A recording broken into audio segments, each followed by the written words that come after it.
Selamat datang di perkuliahan Audit Forensik dan Investigasi. Sekarang kita akan membahas mengenai wawancara. Nah, di wawancara ini ada 4 hal yang perlu diperhatikan sebelum dan saat proses wawancara.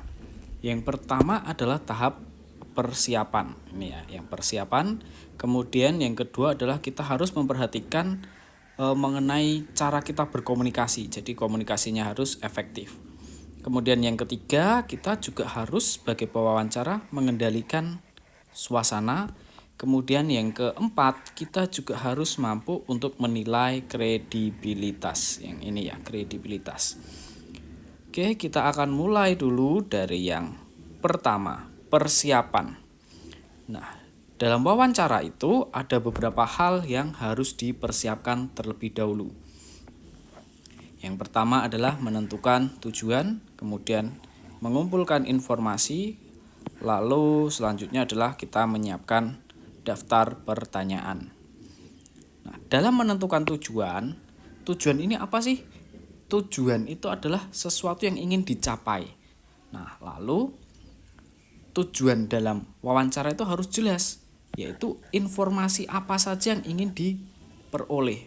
Kita menginginkan informasi seperti apa, mau menggali informasi yang seperti apa dalam sebuah wawancara. Jadi itu dulu harus ditentukan. Nah, setelah menentukan tujuan, lalu yang selanjutnya adalah mengumpulkan informasi. Mengumpulkan informasi ini informasi tentang apa? Sebelum kita melakukan wawancara, kita harus tahu dulu nih siapa yang diwawancara. Jadi ini ya, siapa yang diwawancara. Lalu status atau jabatannya itu apa? Ini penting. Status atau jabatannya itu apa? Atau kedudukannya itu apa? Lalu yang selanjutnya adalah peran. Peran dia itu apa? Apakah sebagai saksi atau sebagai dalam tanda kutip orang yang melakukan sebuah kejahatan atau terduga atau apa? Nah, peran. Kemudian informasi yang selanjutnya adalah informasi mengenai kasus tersebut. Kita itu mewawancara seseorang dalam kasus apa? Nah, kita harus mengetahui informasi-informasi terkait kasus tersebut. Nah, ini penting nih informasi mengenai kasus. Informasi mengenai kasus ini misalkan mungkin kronologi yang sudah diperoleh. Atau apalagi kronologi kasus, misalkan kalau korupsi ya tingkat kerugiannya berapa, siapa kira-kira pihak yang patut dicurigai, kemudian bukti-bukti dokumen yang sudah diperoleh itu apa saja. Nah, informasi-informasi kasus ini nanti akan digunakan juga dalam proses wawancara untuk melakukan validasi mengenai kredibilitas dari responden atau orang yang diwawancara tersebut. Nah, lalu kalau tujuannya sudah dicatat, kita sudah mengetahui tujuan kita melakukan wawancara, kemudian informasi-informasi juga sudah kita peroleh, lalu yang selanjutnya adalah kita akan menyiapkan pertanyaan. Dari tujuan-tujuan itu dirumuskan sebuah pertanyaan atau dirumuskan beberapa pertanyaan, baik pertanyaan terbuka maupun pertanyaan tertutup. Nah, informasi sudah peroleh, ini ya informasi sudah diperoleh, orang yang diwawancara sudah jelas, kemudian tujuannya juga sudah dicatat. Tujuannya itu apa? Apakah ingin melihat kronologis, apakah ingin mendapat pengakuan, atau apakah ingin mendapatkan bukti pengakuan, atau apakah ingin menggali informasi yang lain. Nah, ini harus ditulis dulu, lalu kita siapkan daftar pertanyaan. Jadi daftar pertanyaan ini harus disiapkan terlebih dahulu sebelum kita melakukan wawancara, sehingga saat melakukan wawancara itu kita sudah ada panduan apa saja sih yang harus ditanyakan. Nah, seperti itu. Kemudian masuk, kalau persiapan sudah, yang kedua adalah komunikasi yang efektif.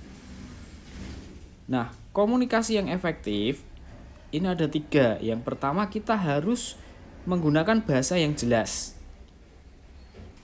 lalu mendengarkan dengan baik dan merekam aktivitas tersebut. bahasa yang jelas ini yang seperti apa sih? Nah, bahasa yang jelas itu adalah bahasa dan kalimat yang tidak ambigu atau tidak menimbulkan pemahaman ganda. Bahasanya jelas.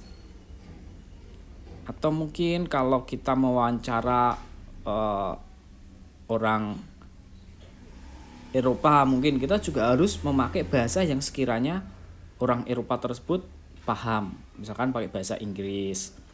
Nah, contohnya seperti itu. Atau mungkin kalau di dalam negeri kan ada berbagai macam bahasa.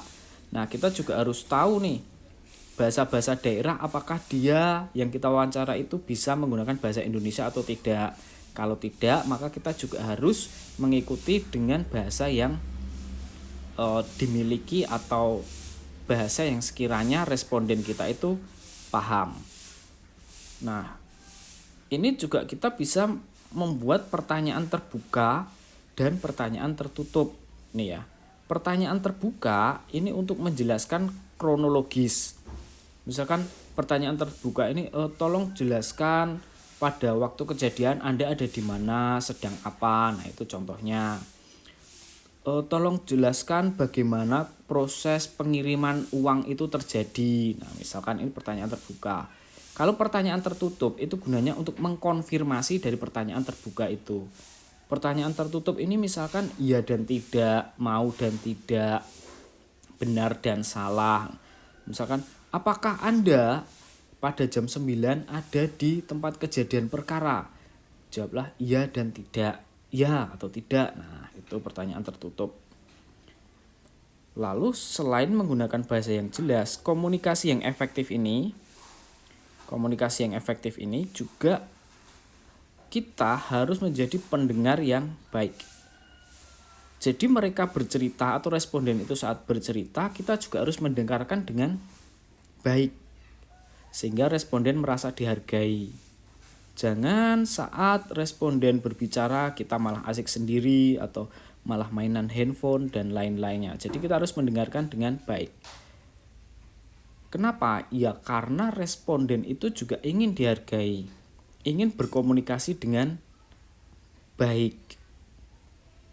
Lalu yang selanjutnya adalah yang ini.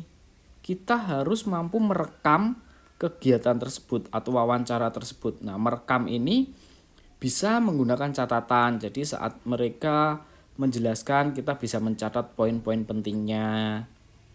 Kita mendengarkan dengan baik sambil mencatat.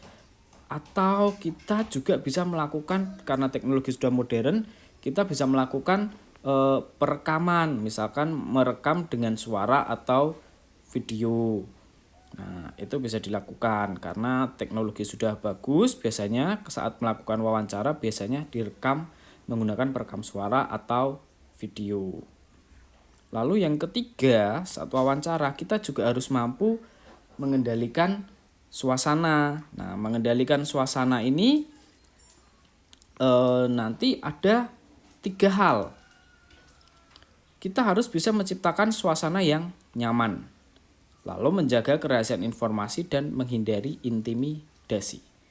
Menciptakan suasana yang nyaman itu yang seperti apa? Nah, saat wawancara itu harus dilakukan di tempat yang aman, nyaman, dan rahasia. Ini ya.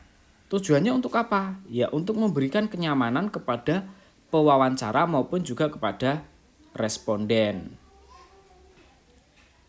Harus aman, iya tempatnya juga harus aman juga. Aman dari intimidasi, aman dari gangguan-gangguan pihak luar dan lain-lain.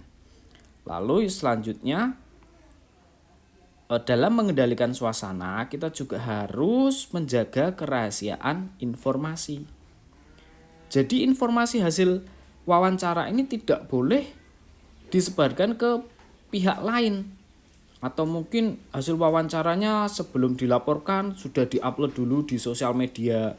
Sehingga nanti beritanya bisa heboh, bisa menimbulkan juga salah tafsir oleh khalayak ramai. Nah, itu nggak boleh. Jadi menjaga kerahasiaan informasi apapun yang ada di wawancara tersebut itu hanya boleh disampaikan kepada pihak-pihak yang berwenang.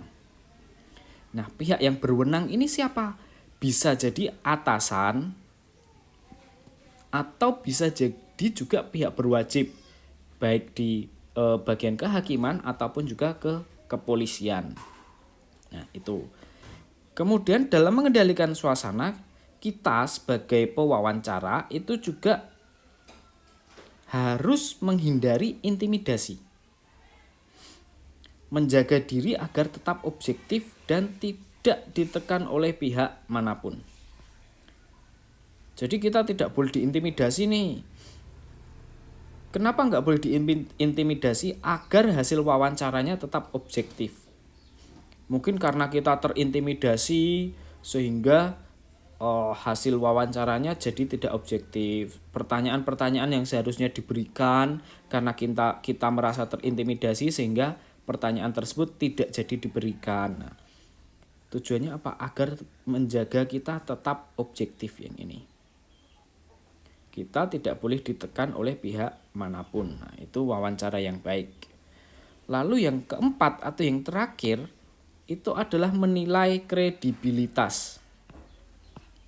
Nah, menilai kredibilitas itu bisa dilihat dari beberapa hal. Yang pertama misalkan mengamati mengamati mimik wajah. Wajahnya saat kita tanya tuh berubah nggak mimiknya. Lalu bisa juga dengan bahasa tubuhnya. Bahasa tubuhnya seperti apa? Apakah bahasa tubuhnya gelisah, kasak kusuk, dan lain-lain. Lalu selanjutnya itu nada suaranya. Apakah nada suaranya saat kita tanya itu berubah atau enggak? Misalkan suaranya bergetar atau suaranya malah meninggi tensinya dan lain-lain.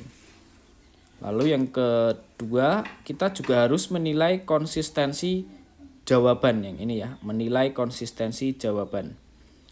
Menilai konsistensi jawaban ini gimana sih? Menilai konsistensi jawaban misalkan pertanyaan yang sama kita tanyakan di awal, kemudian di tengah dan di akhir sesi wawancara. Apakah jawabannya masih sama? Nah, kalau jawabannya masih sama artinya responden itu menilai artinya responden itu menjawab secara konsisten. Tapi kalau pertanyaannya intinya sama tapi dijawab dengan jawaban yang berbeda-beda, maka dia tidak konsisten. Nah, hal-hal yang tidak konsisten ini perlu diberikan catatan. Apakah ada sesuatu hal di balik itu semua sehingga jawabannya tidak konsisten atau apa? Nah, ini penting ya.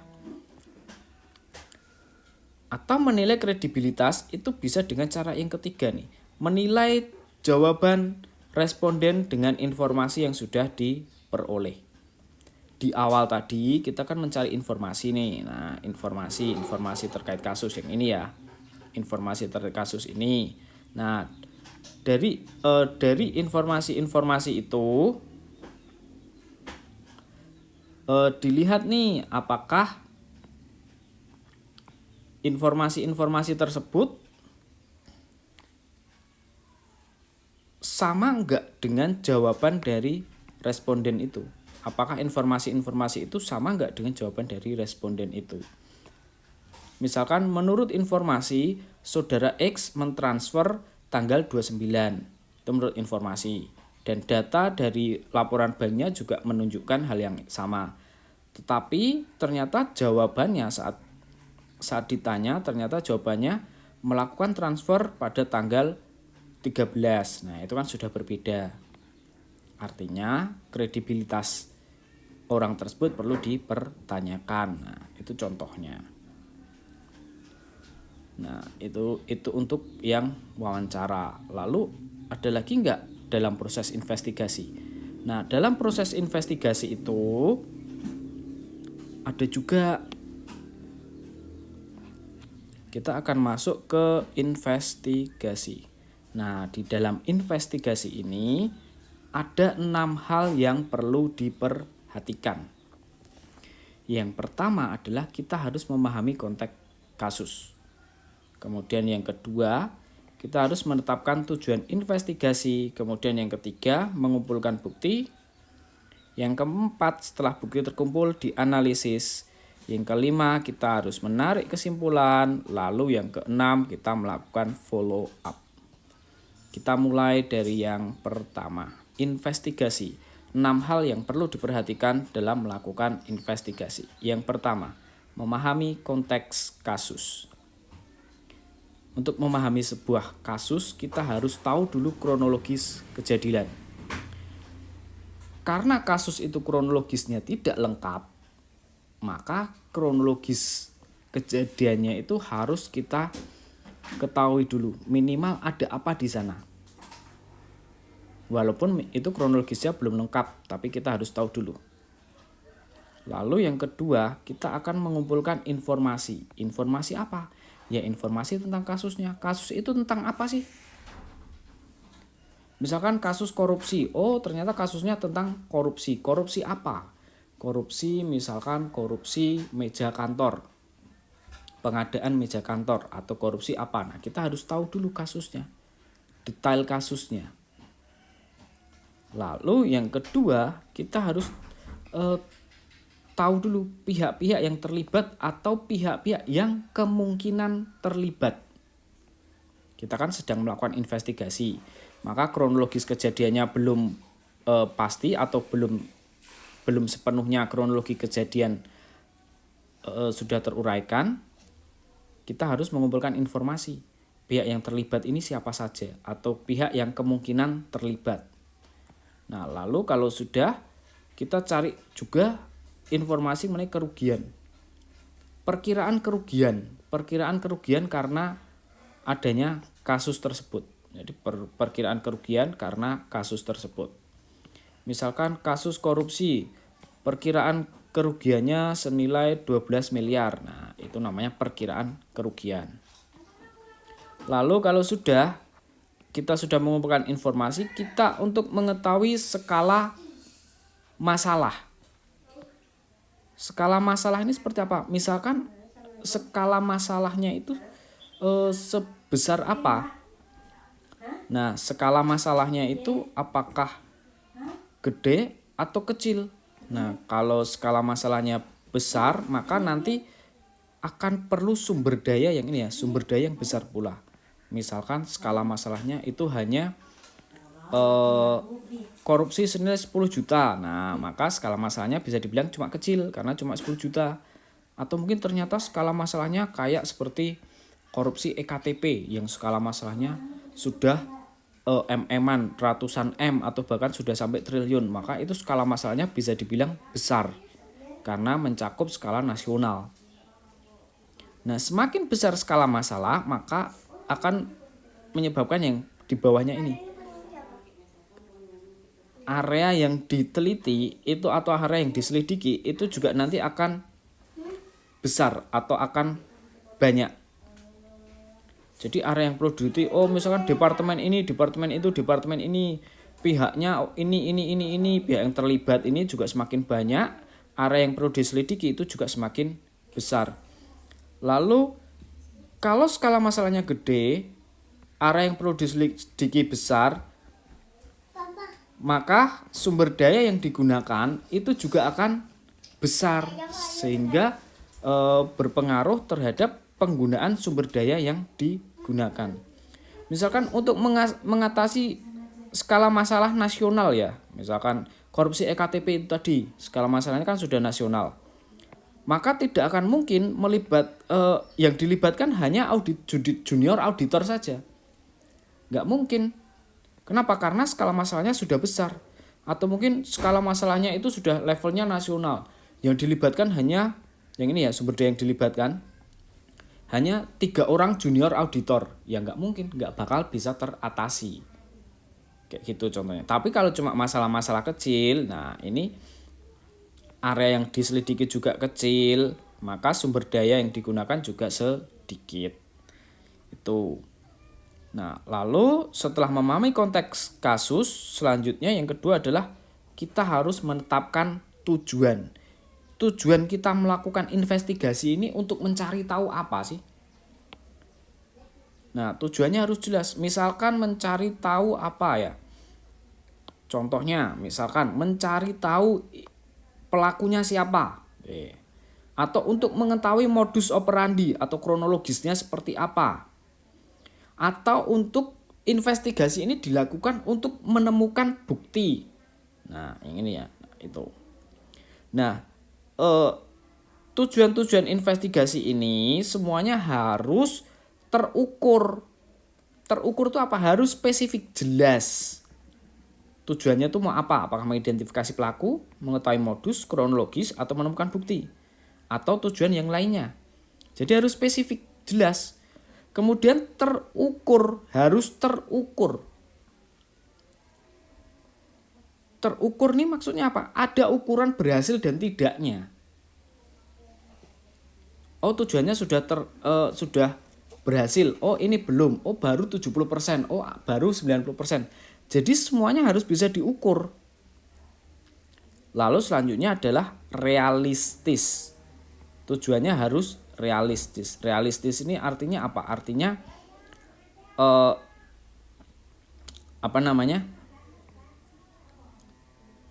tidak bombastis lah, tidak muluk-muluk, itu artinya realistis. Sesuai dengan kemampuan, sesuai misalkan sumber daya yang digunakan tuh hanya sedikit, maka dia harus realistis. Kalau sumber dayanya sedikit, maka informasi apa aja yang bisa kita peroleh dengan terbatasnya waktu dan terbatasnya sumber daya. Nah, itu termasuk dari realistis. Lalu yang ini jelas, yang terakhir adalah ada batasan waktu.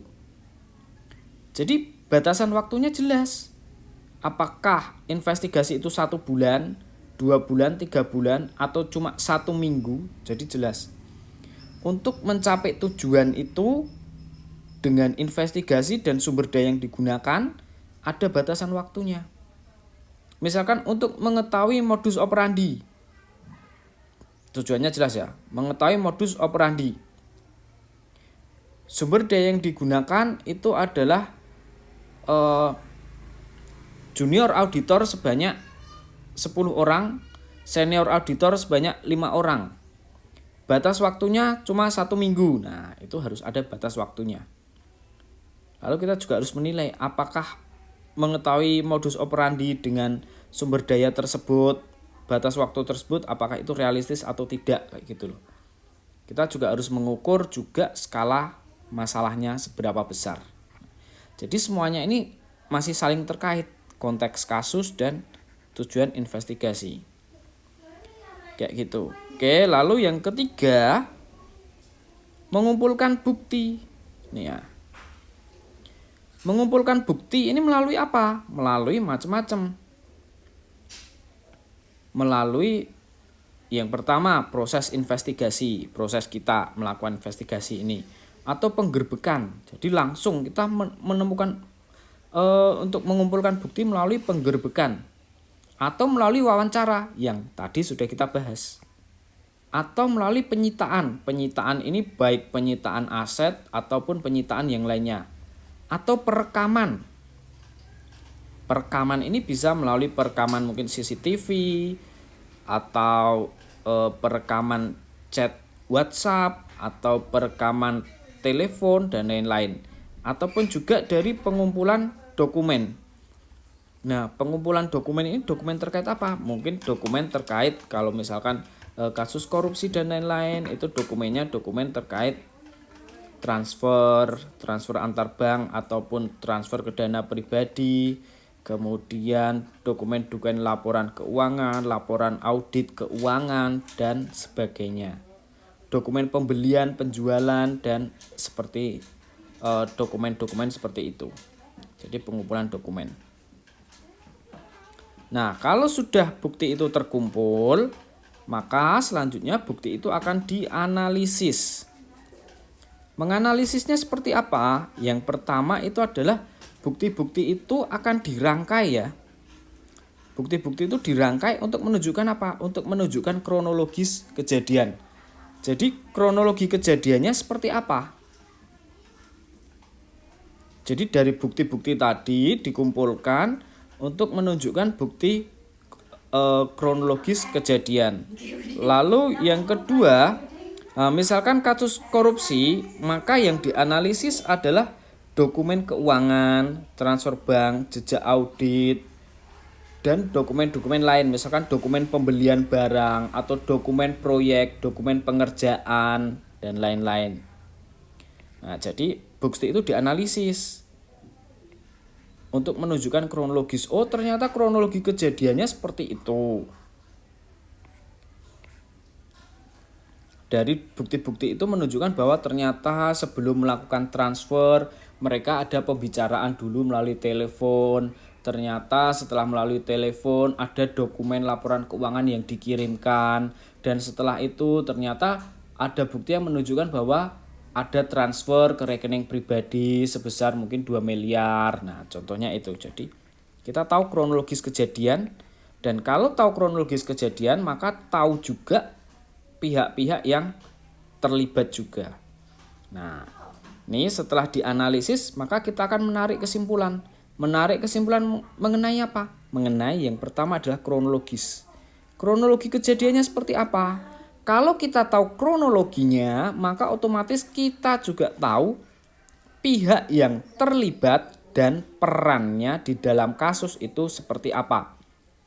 Apakah dia berperan sebagai tokoh utama atau otak dari kasus tersebut, atau dia hanya sebagai pembantu, atau ternyata dialah orang yang